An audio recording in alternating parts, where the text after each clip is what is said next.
make sure everybody can see that okay.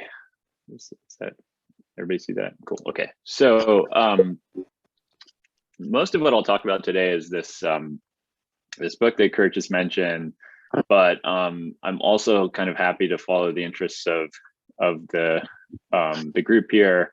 Mostly I had planned to talk about 3 sort of field experiments that are described in this book, and they all sort of revolve around a concept or kind of an issue that I know many of you care deeply about, and some of you are doing research on, and that is, of course, political polarization.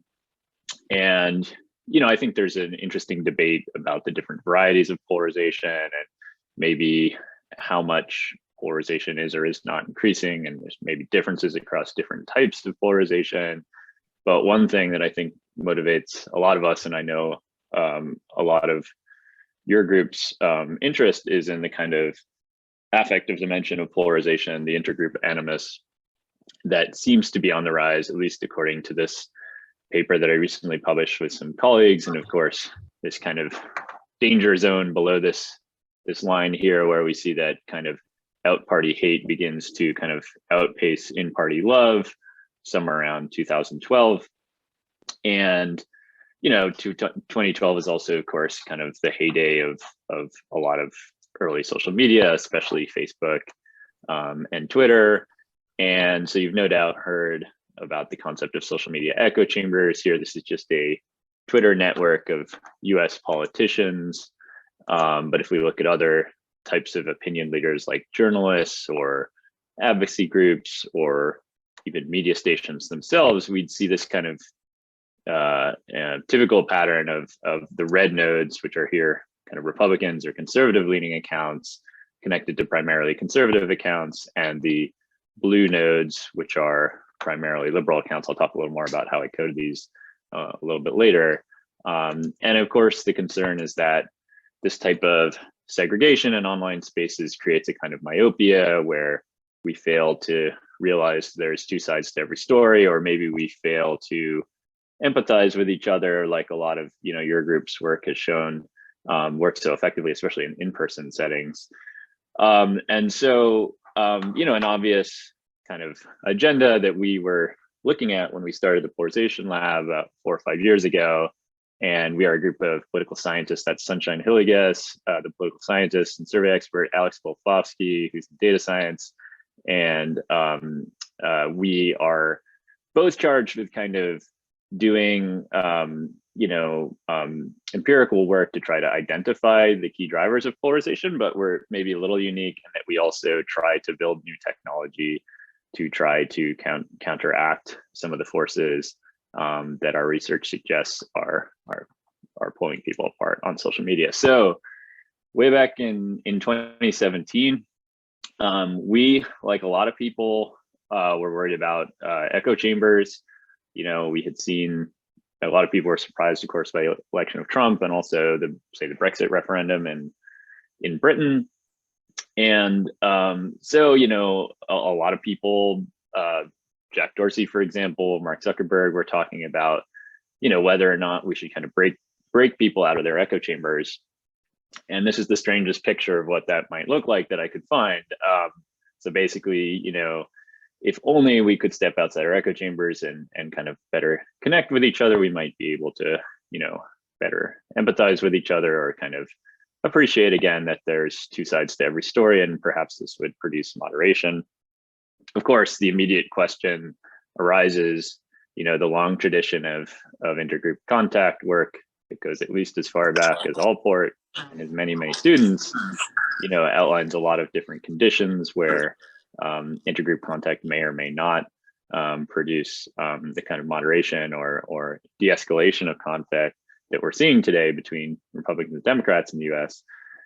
And of course, we were rightly asking at the time whether, or many people were asking at the time, whether social media and places like Twitter actually provide the affordances, the environment that allow for this kind of, whatever this is, real talking among political rivals. So of course, studying this is a challenging research problem. If we use observational data, like I just showed you with that network plot, we might want to, draw conclusions about the structure of our social media networks and how those tend to shape our political views, and argue, as so many people have, that this is creating a hardening of our political views. But it's almost certainly the case that our political views also determine how we put our social media networks together. Who we choose to follow is probably profoundly shaped by our politics. And so ideally, we'd want to figure out a way to disentangle this kind of circular causality through some type of experiment. And the ideal experiment would probably be deeply unethical and logistically impossible. It might involve, say, locking someone in a room for a month and showing them some type of media content, or controlling completely their social media experience. And that's obviously not possible. And so in our group, we were starting to think about, like, what would be the next best thing. And so we tried to design a field experiment that would try to take people outside their echo chamber, not their entire echo chamber, but their echo chamber on Twitter. And perhaps the best way to describe it is kind of stepping outside their echo chamber, because we certainly weren't transforming their entire media environment, or much less their entire social network. But what we did is in late October 2017, we recruited about 1,600 Republicans and Democrats. And after some screeners and some careful data quality checks, we administered a survey to about 1,200 of them. These were all people who are inside the United States and identify with either the Republican or the Democratic Party, and use Twitter relatively frequently, probably at least 3 times a week. And our survey, covered a number of different issues, including a lot of questions about their kind of media diet and social media behavior, and also a kind of 10-item index, which has been administered in 16 previous surveys, called the Ideological Consistency Index, which is a unidimensional scale that ranges from kind of very liberal to very conservative, and covers a range of different questions, like attitudes about climate change, or size of government, or racial discrimination, and things like that.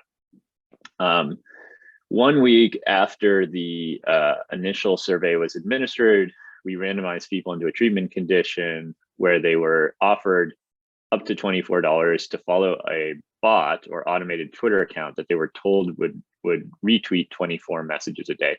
We didn't tell them what the bot would retweet. We only told them that it would tweet with that frequency, and that they could earn more money by correctly answering questions about the content of the bot's tweet. So just taking a step back for a minute to think about the generalizability of this study, we're only looking at Twitter users, we're only looking at party ID'd Twitter users, and we've also financially incentivized them to pay attention. We used a variety of techniques to try to determine whether people were paying attention to the bot, that I will describe in just a minute. And as you can see, we had we asked Republicans to follow a bot that tweeted content by high-profile liberals or Democrats. These included politicians, but also kind of pundits and activists and advocacy groups. I'll describe the bots a little more in a slide that's coming up in a few minutes here. And we did the same for Democrats who followed a Republican bot. Then 1 month later, in November 2017, so just to orient everyone in history, because this was approximately 3,000 years ago, this was the 1-year anniversary of Donald Trump's election. The stuff that's kind of going on in the news now was the Me Too campaign was kind of reaching its kind of, was kind of the early stages. Some of the big first stories in Me Too came out around now, and there was a hurricane in Puerto Rico.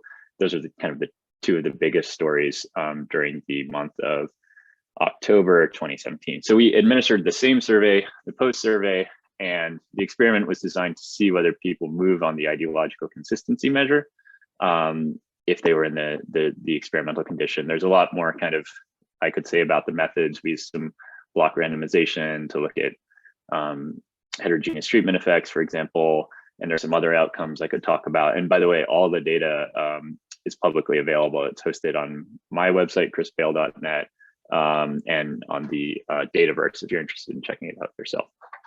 Okay, so to design these bots, the goal was to try to expose people to the full range of messages from the other side. Actually, originally, we wanted to expose them to both moderates from the other side and extremists from the other side.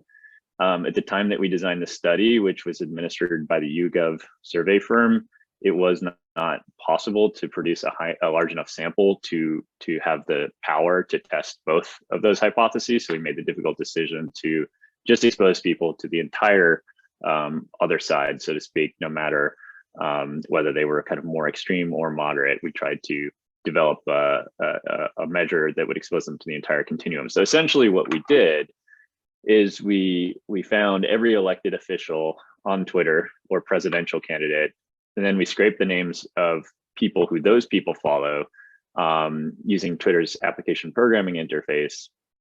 And then that produced a very large network, about 600,000 people. We dropped everyone from that network that wasn't followed by at least 14 elected officials in order to get rid of, like, Hillary Clinton's niece and Bernie Sanders, grandson and stuff like that. I don't know. Do you have a grandson? I can't remember. Anyways, people who were not, centrally important kind of political opinion leaders, if you will. And so you can see, because we use this kind of snowball sampling method, we have not only politicians, but also media organizations like Fox News or advocacy groups like the Heritage Foundation. So with this network that was eventually about 4,000 nodes, we just used some simple pattern recognition to try to extract a first dimension of this graph that approximates a liberal conservative scale using patterns in kind of who follows who in this opinion leader network, if you will. And then every hour, the bots, which are running on Amazon servers, would randomly select the name of one of the people on the left side or the right side of this continuum. We omitted the center here. And if that person had tweeted in the last hour, our bot simply retweeted that message. So we had no oversight really on what the bot was retweeting. We did monitor it to make sure it wasn't, for example, spreading misinformation, but we didn't directly try to cater or curate the content that our respondents were seeing. So they saw a really diverse range of stuff. And I can show you some analyses of what the bot tweeted about, and what types of words it used and stuff like that, if folks are interested. Okay, so how do we know that, especially once it became clear to people that we were trying to expose them to content that was from their political out group, what would prevent them from, say, just not using Twitter, or if they were particularly clever, muting us, and thereby kind of not having to see our messages appear in their feed. And the solution we came up with was to have the bot once a day retweet one of these truly adorable creatures.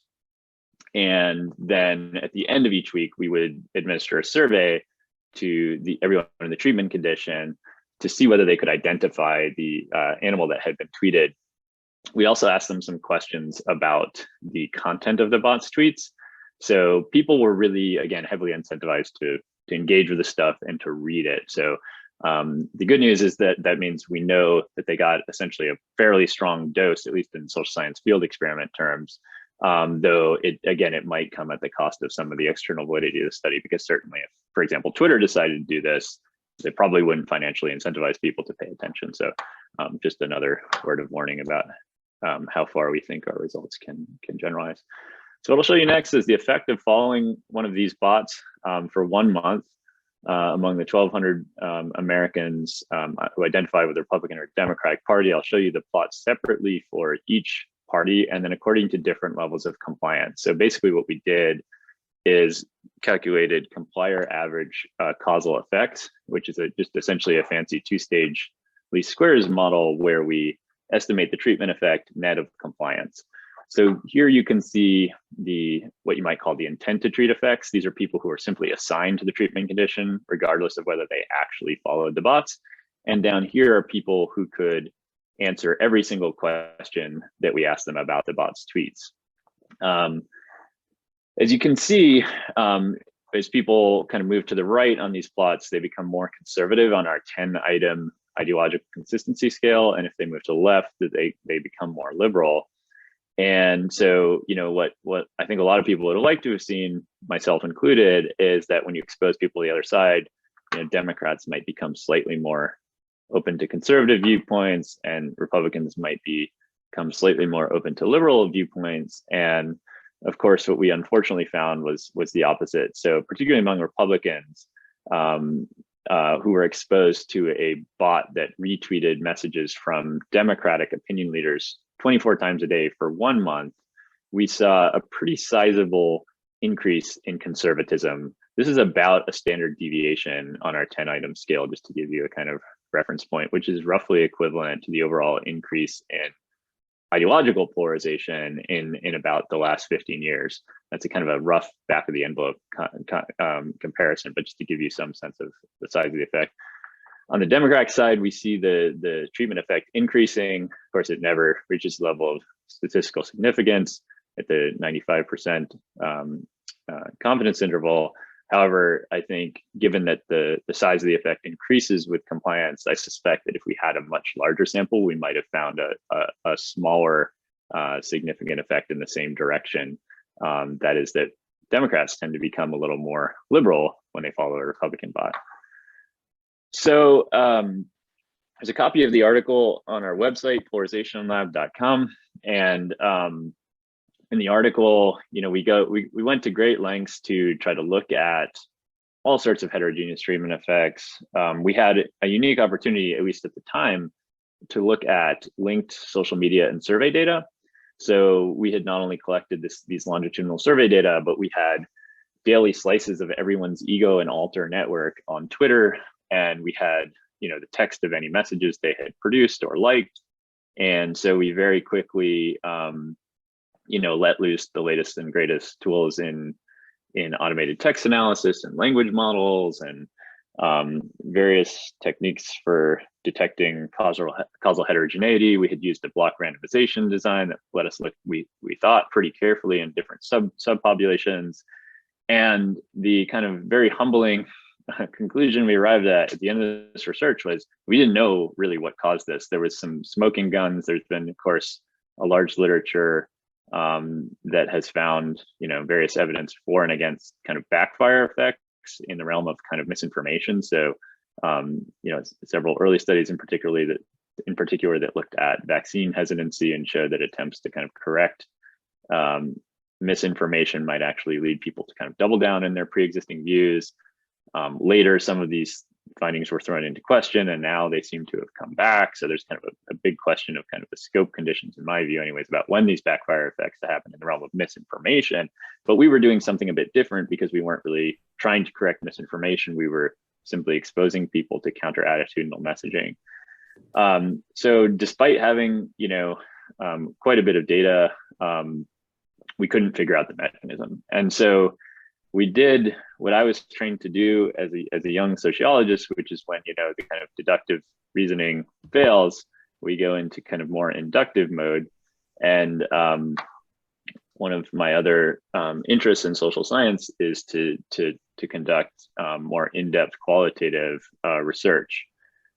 And so 1 year after the original experiment, we really wanted to see the experiment from the perspective of the people we had asked to participate in it. And so what we decided to do was to replicate the entire experiment, but this time instead of using our, somewhat crude quantitative instrument with these 10 items and, kind of a snapshot of their, political beliefs, we wanted to get to know people so that we could answer questions like, what is their earliest political memory about politics, or what happened the last time they logged on to social media, or why did they start using social media, what do they usually do on social media. And then after putting them in the same experimental conditions, a much smaller group, because we were conducting 1 to 2 hour in-depth interviews with people before and after they followed the bots in this follow-up study, we wanted to ask them questions about content they might have been exposed to and try to get some sense of what was going on, what was really going through their heads as they apparently became more extreme in their beliefs. And so we conducted this research over about a 10-month period. We conducted about 154 interviews with Republicans and Democrats. And I probably don't have time to go through the many of the stories, but I'll just share a few of them to kind of motivate some of the broader theoretical framework I've tried or I've come to, try to propose here. And the first story is kind of an interesting one. One of our respondents, by the way, everybody also did the survey instrument as well. So we kind of have multiple points to triangulate. We have these longitudinal in-depth interviews, we have longitudinal surveys, and then once again, we followed them on Twitter, and also other social media platforms where we could, and of course, ask them questions about other social media platforms as well. And this first case is pretty interesting to me because it was someone who we thought really should respond to counter-attitudinal messaging. So this is the story of a person that I call Patty in the book. And Patty is like a woman in her early 60s who lives in upstate New York. And when we first started talking to her, the first thing that was clear is she just really just didn't like politics. And in that way, it's probably representative of much of the US population. Tries to avoid politics wherever she can. And when we got to asking more focused questions after we built some rapport, she started to say, well, I don't like Fox News because of X, Y, and Z, but I really also don't like Don Lemon on CNN. I find him biased too. And eventually, 20 minutes into the conversation, she kind of reluctantly admits she's a Democrat, or she usually votes for Democrats, even though, again, she has, not much love for the Democrats either. And what was particularly intriguing is her views were very much in line with a lot of Republican orthodoxy. So, for example, she was concerned about, overtaxation, especially at the local level, and the size of government. She had primarily anti-immigrant views, specifically concerned about the cultural threat posed by immigrants, something that we often attribute to, conservatives in the US, at least the kind of Trump-style populism that was kind of surging at the time. And so, I really thought that this is the type of person who should be kind of open to a tear it all down kind of Trump-style populism, and should be one of the people who might, buck the trend and move to the right as a kind of reluctant Democrat. And once again, we saw that just the opposite happened. So someone who had never discussed politics online before and was, not very able to articulate, sophisticated views on politics, was all of a sudden in the follow-up interview talking about the earned income tax credit and, finer points about Trump's proposed border wall and problems with that. And but more importantly, seemed to have a much stronger partisan identity, really seemed to have awakened in her this sense of us and them, if you like. And we took a number of steps to try to prevent kind of interviewer effects in these interviews. The interviewers in most cases didn't know whether people were in the treatment condition or the control condition, and simply asked them the same set of questions. We had different interviewers interview different types of people to look at interview effects. And what we found is for nearly everyone in the treatment condition had a similar experience. So even, kind of card carrying Trump supporters, also became much more polarized. And what we discovered in kind of stepping back and trying to think about what was happening is that we tend to rely, especially in political science and sociology, and I think social psychology may have moved beyond this a bit more, but certainly in the public sphere, and in politics and government, I think we rely upon a kind of information-based model of persuasion. And that's sort of that, if we expose people to counter-attitudinal messaging, it should create some kind of diversification of their information environment, and they should, again, kind of be able to appreciate that there's two sides of every story. This is very much, the work of Jürgen Habermas, John Stuart Mill, and others, and proponents of kind of the kind of value of deliberation or salon culture or something like this. And that this should provoke some kind of introspection and reappraisal, and eventually should provoke some kind of depolarization.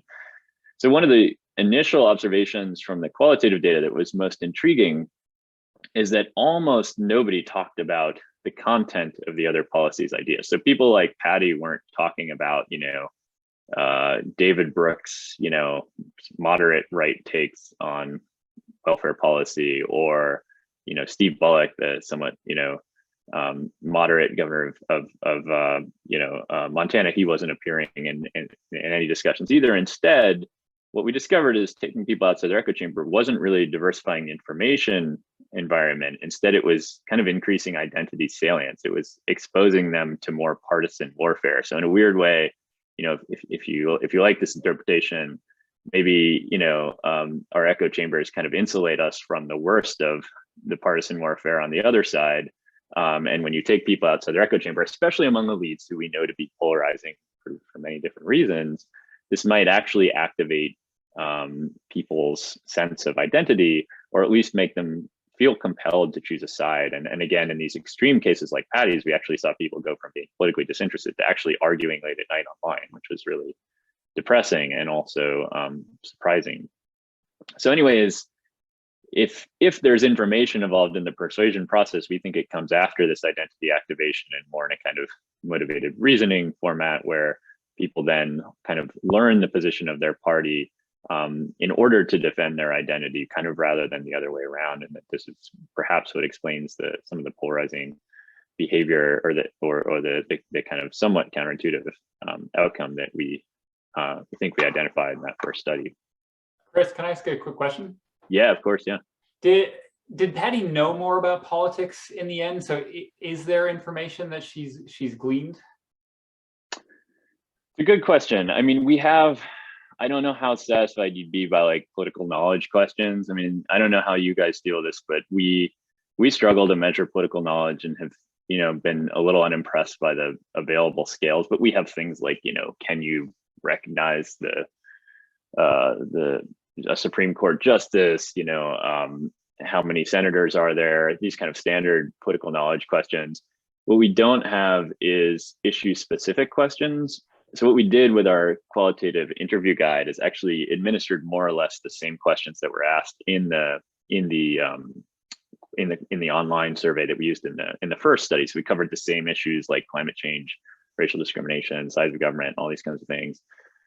We can't really, so we don't have like a fine-grained measure of political knowledge about racial discrimination, for example, which I think would be the best way to do this.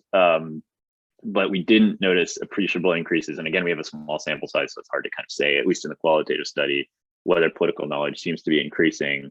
We also didn't see that when we went back and analyzed the first study, at least in terms of our admittedly crude political knowledge measure. So unfortunately, I don't have a good answer to the questions. Got it. And I guess the follow-up is maybe a little more philosophical. It's like, what do you think about the idea that like we're all ultimately polarized in our hearts, and what your study did was just, bring that out, right? Like allowed that to flourish, because in America today, we should be polarized because that's the environment, right? So just like it updated Patty, who is maybe stuck in the past. I mean, that's not a— Yeah, I think one of my favorite interpretations of our study, which a political scientist named Kevin Munger made, was basically that social media isn't polarizing us. Instead, it's laid bare our divisions more clearly, and I think part of exposing people to a broader range of people is exposing people to more of the other side in general. And I think like we really, in my view, have a supply side problem, where we can do a lot, we can improve the architecture of social media, I think, enormously, but at the end of the day, we were heavily polarized before social media came along. We'll continue to be heavily polarized for some time to come. And so I think it is really important to try to, I mean, it's tempting to say this is social media is the smoking gun, and I think that's very much where our national conversation is at, especially with the Facebook files.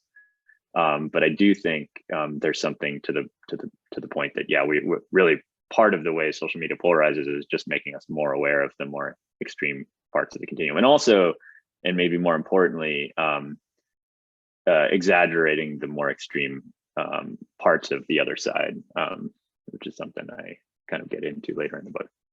Great. All right, makes sense. I'll let you go. Thank you. Yeah. Oh, thanks. So basically, the paradigm I think fits the data most closely is what so many different tribes of social scientists call social learning. And that is that, instead of thinking about social media as primarily like some kind of information seeking process, we should think about it as an identity construction process, or I like to use the analogy of kind of identity experimentation. This has deep roots in sociology and of course social psychology as well, that we're kind of constantly experimenting with our presentation of self, looking for cues in our social environment about how other people react, and then kind of cultivating identities that give us a sense of social status or self-worth. And our data fit really neatly into this story. There's some other, I think, really interesting evidence that points in this direction, some of Molly Crockett's work, for example, and some other evidence from Europe as well, that there does seem to be this kind of learning dynamic that people kind of see what other people react to and then do more of that regardless of who's reacting, or maybe even not knowing who's reacting. And that turns out to be an important part of the story. So I think the really interesting question is kind of, how has social media transformed the process of social learning? And in my view, there's kind of two principal ways that I think are the most important. The first is that we have a much broader range of identities that we can experiment with. So, in in-person interaction, we're kind of constrained by maybe our race, gender, age, or tone of voice, or something like that. But on social media, we can be virtually anyone, right?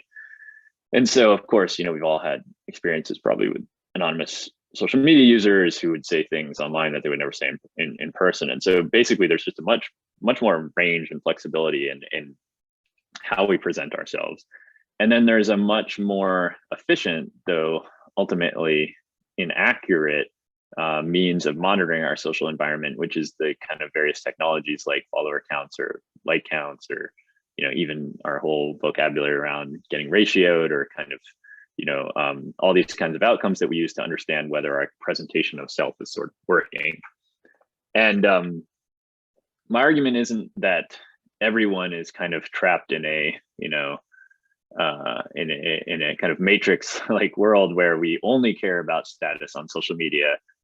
People variably care about status on social media, and some people don't care at all about status on social media. And I think that actually helps us understand how we arrived at the current moment. And so a few other kind of case studies from the book. The first kind of explanation of this social learning, or the kind of extrapolation from the social learning paradigm, is that this type of behavior can fuel extremism. So in the book, I present the case of this guy called Ray, and Ray is a very polite, even deferential man who's in his mid-50s. He goes out of his way in the first interview to say that he doesn't like to talk about politics because it's so divisive.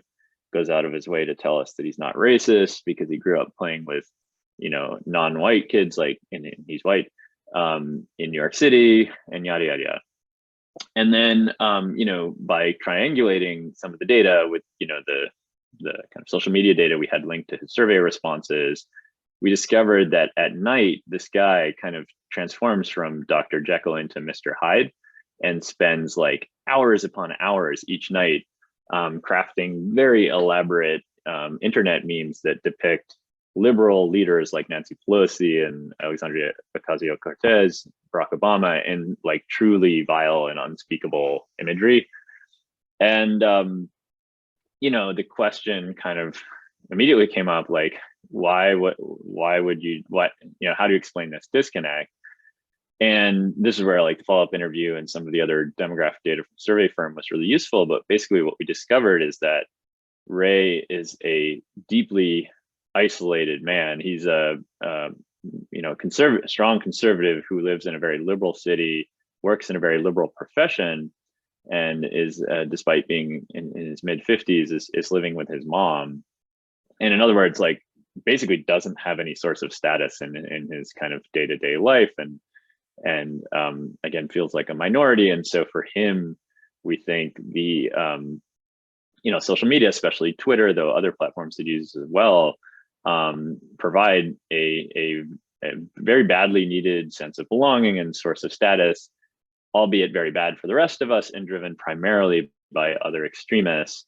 And so like what I think the learning paradigm illustrates really nicely here is, especially as we look longitudinally at this like social media behavior, you can see increasing extremism, increasing, engagement, and really kind of almost like a church sect like response in terms of particularly groups of extremists pushing each other further along. And of course, long ago, the great sociologist Robert Merton described this as a kind of a false consensus effect. There's a kind of normalizing moment where the preponderance of extremism online, and also the tendency of extremists to primarily interact with other extremists, creates this kind of illusion that everybody has these kind of extreme views, and normalizes a lot of this. And so we really wanted to try to push people to think about the motivations of social media users, and to think of social media use not as primarily information seeking behavior, or even like, innocent distraction, but really a deeper part of the human condition, and part of the process through which we're creating identities, especially in the case of people who are kind of deeply isolated, like this guy Ray that I'm just describing. And of course, as I said, like people vary a lot as to whether they care about online status, and many people don't. And I think one of the interesting things we think we discovered in this, especially in the qualitative research, that this also kind of bears out in a lot of national data, is that people who have more moderate views, meaning tend to take more centrist positions on things like race, climate change, and economic regulation, can kind of seem invisible. And so one of the other cases I profile in the book is this woman I call Sarah, who is a kind of moderate conservative woman, but she's really open to liberal views. She reads the New York Times. She doesn't always agree with it, but she has primarily Democratic friends. She grew up in New York City, but her dad was a cop, but she's half Puerto Rican. So she has some like very nuanced views, I would argue, about, say, race and policing, which I think could actually be really productive if she were willing to share them more online. But as we discovered when we tried to like look at her social media history in particular, basically everything went quiet after she suffered a few types of harassment online. So the story she told us was about how she had once seen a post by the National Rifle Association generating a lot of negative feedback from primarily liberal commentators on Twitter. And Sarah just tells us, well, she just replied saying like, hey, my husband's a responsible gun owner who goes to a gun range to practice, it's everyone's right to own a gun, fairly innocuous in the landscape of the American gun debate. And she tells us that within minutes, someone had scrolled through her timeline or Twitter profile, discovered that she had children, and then replied to her comment, "We hope your children find your gun and shoot you." And this kind of deeply harrowing experience is actually all too common if we look at the kind of national level. There's really good data from Pew and other sources on this that suggest the number one reason people are harassed online is for expressing their political views. And so we have a number of other cases of where moderate people like this woman Sarah I'm describing are deeply reluctant to share their views, not only because they fear harassment from the other side, but maybe they fear retribution from their own side. They have maybe a deeply conservative uncle who would be uncomfortable if they went against the Republican orthodoxy, or maybe their employer, warns them about saying political things online. And more fundamentally, these are people, for the most part, who have, some other sense or source of social status. So in the case of Sarah, it's very much her family and her career, and really doesn't have anything to gain from engaging in partisan warfare. And so the problem, of course, is, the reason I call the book Breaking the Social Media Prism is I wanted to replace the echo chamber analogy with something that captures the tendency for social media to incentivize extremists and kind of mute moderates. So if we look at, national patterns, at least in the US, and I should have said earlier that, I think we know very little about the rest of the world, and I'm very eager to see how things unfold, especially because some of the evidence in my reading is already pointing in the other direction. But yeah, we tend to see a small minority of people, probably about 6% of people, generate about 73% of tweets about national politics in the United States, and that 6% of people have disproportionately extreme views, at least compared to the rest of the population. So this, of course, then can create, the perfect conditions for false polarization, which, as many of you will know, is kind of our tendency to exaggerate the ideological extremity of the other side and minimize the ideological extremity of our own side. And I think the really interesting questions are about how this current structure of social media, the incentive structure, and our kind of baseline human motivation to find belonging and status interact to produce this environment where we have a preponderance of extremism and moderates can seem invisible. And of course, the two patterns, I think, reinforce each other, where a lot of moderates log onto social media and think everybody is an extremist, especially those from the other side. And so this obviously has long-term implications for their willingness to engage and so on and so forth. So I think I'm going a little over on time, so I might speed up and simply say this is basically, this hip gentleman here is meant to illustrate that that concept I was just describing, the social media prism. And the biggest takeaway for me in all this research has been that the deepest source of polarization is the kind of rapidly growing gap between social media and reality, and that closing that gap is kind of paramount to moving forward.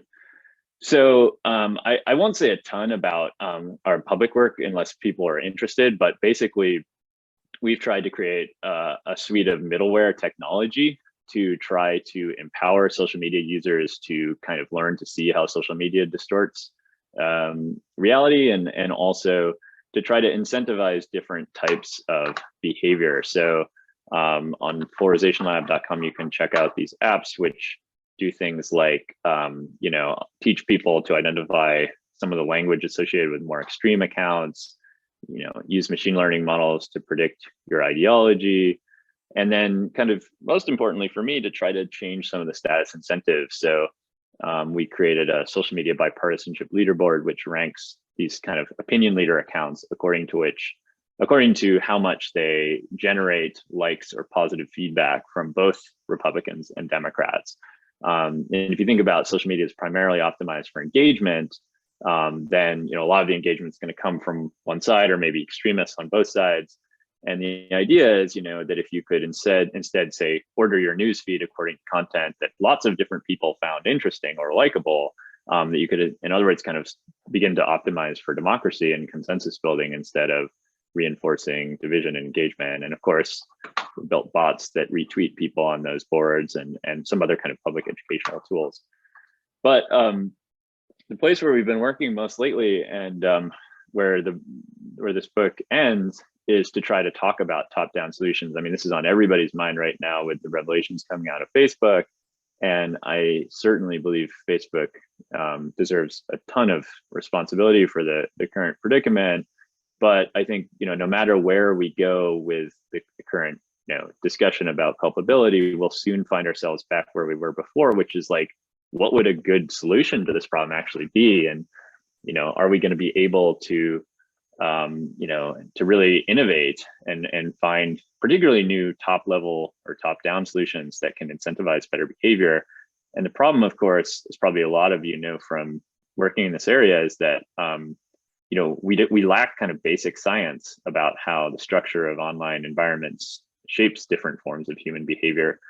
And there's a lot of levers we'd love to pull, like Kurt, you'd love to walk into Facebook and say, hey, can I please turn up the volume of moral language in this one context for some small amount of time, but not here, right? Or others might like to do whatever their kind of idea is.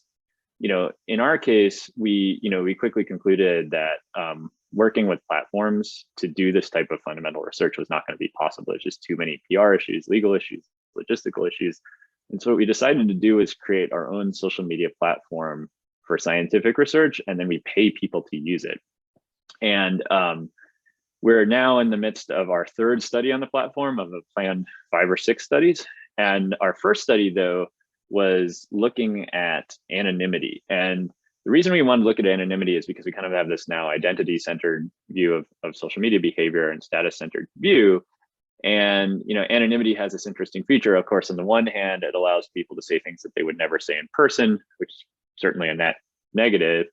But on the other hand, it offers the possibility of exploring unpopular ideas outside the context of kind of peer pressure. In other words, it's possible that anonymity might incentivize people to kind of focus on each other's ideas instead of their identities. Because as soon as we know that there's someone from the other side trying to persuade us, we probably throw up all sorts of cognitive defenses or identity kind of based defenses to resist that kind of stuff. So on this platform, which we kind of can give different logos and different names and control like different levers, we created a platform called Discuss It. We gave it that kind of lame name because we didn't want to call it like the anti-echo chamber and then only recruit, say, people who are willing to step outside their echo chamber. We recruited a very large group of Republicans and Democrats who are willing to, quote, help us test a new social media platform in the study's experimental condition. And we asked them a bunch of questions about immigration and gun control, and then asked them to, kind of unbeknownst to them, have an anonymous chat with a member of the other party for about an hour about either immigration or gun control. And the treatment conditions offered kind of various levels of anonymity. So we gave them kind of different amounts of signal about the identities of the people they were interacting with. Either we didn't label them as a member of the other party, labeled them as a member of the other party, or mislabeled them as a member of someone's own party.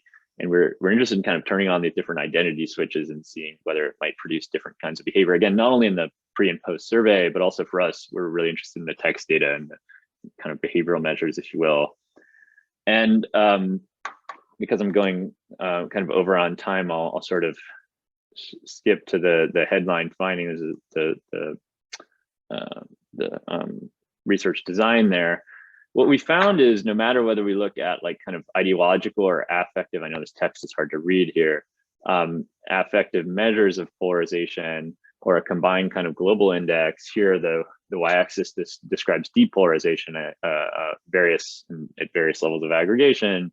We see about a 0.15 to 0.3 standard deviation increase in depolarization among people who used this anonymous chat platform. There's some nuance and some kind of unexpected results in the labeling conditions with different identities that I can talk about if people are interested in that. But one of the most intriguing things to me is that the size of the effect of anonymous conversation is about 4 to 6 times larger for Republicans than it is for Democrats. These are the same treatment effects I was just showing you. And so it suggests perhaps that, for Republicans in particular, there may be a greater kind of spiral of silence effect or, a greater perceived risk of bucking the orthodoxy, or maybe there's just a more coherent orthodoxy and set of ideas that motivate the conservative identity and worldview. But either way, it's intriguing to me that this intervention produced much more depolarization on the right than the left, of the left also depolarized. It's tempting to kind of try to put the first study together with this study and say, well, maybe, this is the opposite side of the coin, right? Because in the first study, the Democrats became less polarized than the Republicans, and Republicans became very polarized. But we really can't tease out so many other factors, like that we were asking them to interact on a new social media platform, which didn't have the same kind of norms, or that they were interacting with, regular or real people instead of elite polarizing elites. So we probably shouldn't go down that interpretive path, but it's pretty tempting. So there's the book again. Briefly, I know there's probably a lot of graduate students or younger scholars on the call, at least younger than us old guys, Kurt and I. And I wanted to very briefly tell you about a interdisciplinary summer event that I run called the Summer Institutes in Computational Social Science. These are free events that run in 34 different locations around the world. And what we do is we both provide training in kind of core techniques in computational social science. So a lot of the stuff I talked about today, text analysis, in vivo field experiments on digital platforms, ethics, and a range of other issues. But then we also try to foster interdisciplinary research in this area and have also some funding available for graduate student teams to try, and junior scholar teams, so defined as assistant professors, postdocs, and graduate students.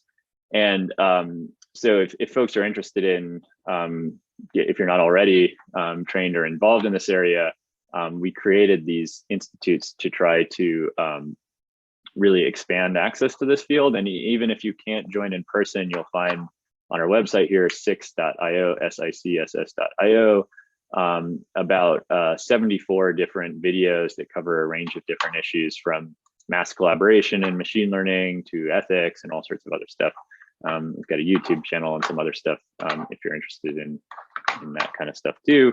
And here's how to get a hold of me. And thank you so much for having me. And again, I hope we can do this in person sometime soon. Great, thanks, Chris. Saving America and educating our future students. I'm not sure we're doing either, but we're trying. Hoping, that's great. Yeah. Open up the floor for some questions for folks. If there are, oh, thanks for posting that.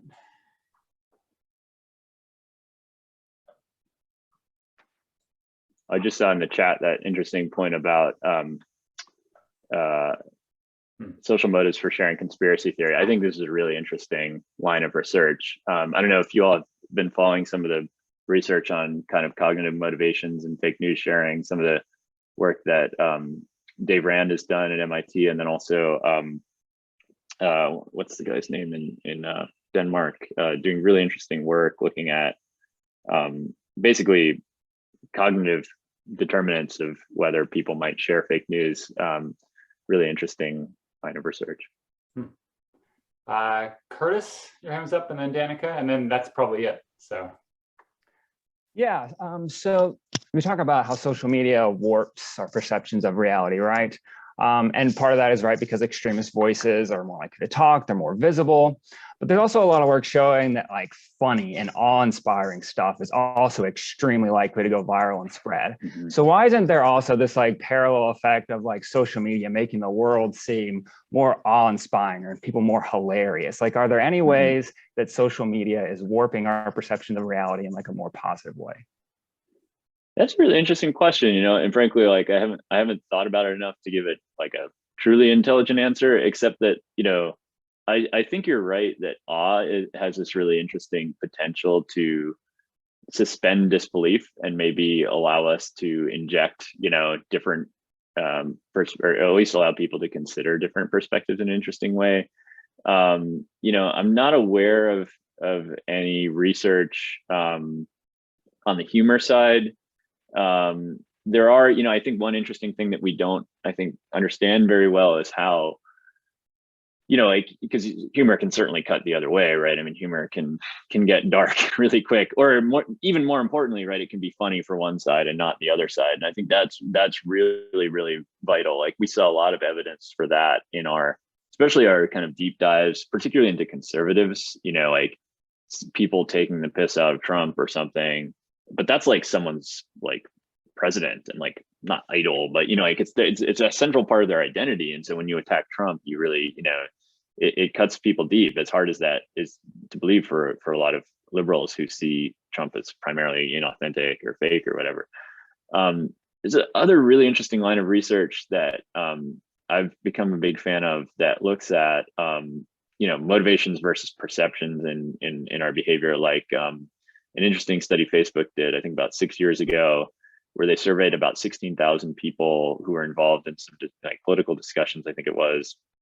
And they asked them, you know, whether they, you know, what motivated them to make their comment. And then they asked them what they thought of other people's comments. And essentially what they found is that a lot of people think they're stating facts that are then perceived as opinions by other people. And I think this like Prism-like effect really nicely kind of captures that, right? Like, you can think you're making the most persuasive argument possible, right? But it's coming through the other side as in some kind of unintended way. And so, though I can imagine humor being used really effectively, I also kind of worry about this a little bit, and worry that, especially insofar as Twitter and Facebook are becoming like one of the only places where, you know, political discussions is happening, which is a really scary development. I worry that humor also might cheapen things. You know, it's just about taking each other down and getting a laugh instead of like some kind of serious compromise. But you might say, well, people respond to humor, and people, you know, that's meet people where they're at. And I think that's also reasonable too. All right, Danica, and then I think that's it.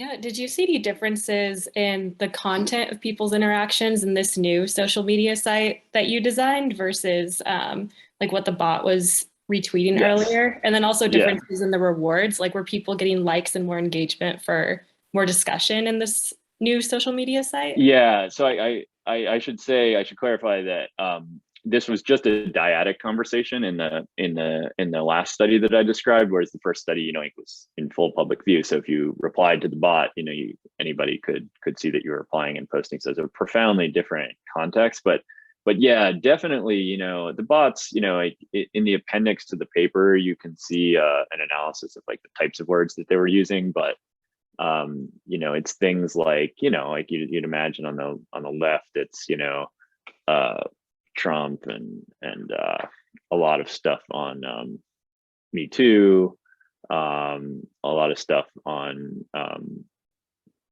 just mostly Trump actually.